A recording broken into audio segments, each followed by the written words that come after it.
Cotton corporation of India की ओर से कपास दर्शन बुलेटिन में आपका स्वागत है। आपकी पाक्षिक कॉटन अपडेट। आइए खरपतवार प्रबंधन के बारे में बात करते हैं। कपास में उपज हानि के प्रमुख कारणों में खरपतवार शामिल है। बुवाई के बाद पहले 15 से 60 दिनों के दौरान ये नमी, पोषक तत्वों, धूप और स्थान के लिए फसल से प्रतिस्पर्धा करते हैं। इस महत्वपूर्ण अवधि में फसल को खरपतवार मुक्त रखना स्वस्थ फसल वृद्धि और अधिक उपज के लिए आवश्यक है। कपास उत्पादक क्षेत्रों के खेतों में आमतौर पर चौड़ी पत्ती वाले खरपतवार जैसे गाजर घास, इटसीट या सातोदी, चौलाई या धामदो, टांडला, कंचरा या केना और भुई आंवला, घास वाले खरपतवार जैसे दूब घास, सांवा घास और अंकरी घास, और मोथा या नागर मोथा जैसे सेज पाए जाते हैं। समय पर खेत का निरीक्षण, शीघ्र पहचान और उचित खरपतवार प्रबंधन फसल हानि को कम करने के लिए आवश्यक है।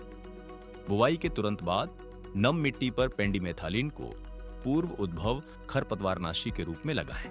अधिमानतः बुवाई के 2 दिनों के भीतर इसे कपास के अंकुर मिट्टी से बाहर आने के बाद कभी नहीं छिड़कना चाहिए। ये वार्षिक घास और चौड़ी पत्ती वाले दोनों प्रकार के खरपतवारों को अंकुरित होने से रोकता है, जिससे युवा कपास पौधों को खरपतवार मुक्त शुरुआत मिलती है। प्रति एकड़ 600 से 700 मिली पेंडिमेथालिन 38.7% CS फॉर्मुलेशन या 1 litre 30% EC formulation 200 litre spray मात्रा में लगाएं, यानी प्रति लीटर पानी में लगभग 3 से 4 मिली। मिट्टी की ओर निर्देशित फ्लैट फैन या डिफ्लेक्टर नोजल का उपयोग करें, हाथ से चलने वाले स्प्रेयर के साथ। स्प्रे करते समय मिट्टी पर बनी रासायनिक परत को कुचलने और तोड़ने से बचने के लिए पीछे की ओर चलें। पेंडिमेथालिन स्प्रे खेत को लगभग 35 से 40 दिनों तक साफ रखता है, जो महत्वपूर्ण खरपतवार प्रतिस्पर्धा अवधि को कवर करता है। तेजी से छत्र विकास को बढ़ावा देने के लिए अनुशंसित पौध दूरी बनाए रखें।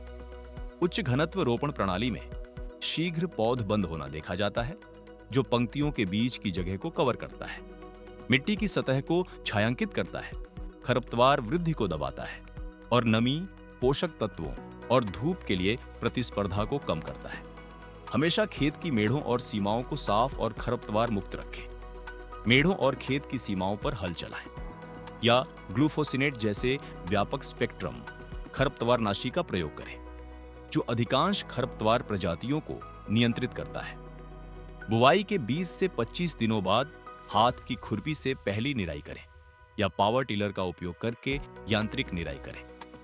जल्दी खरपतवार हटाने से फसल अपनी सबसे संवेदनशील वृद्धि अवस्था के दौरान सुरक्षित रहती है।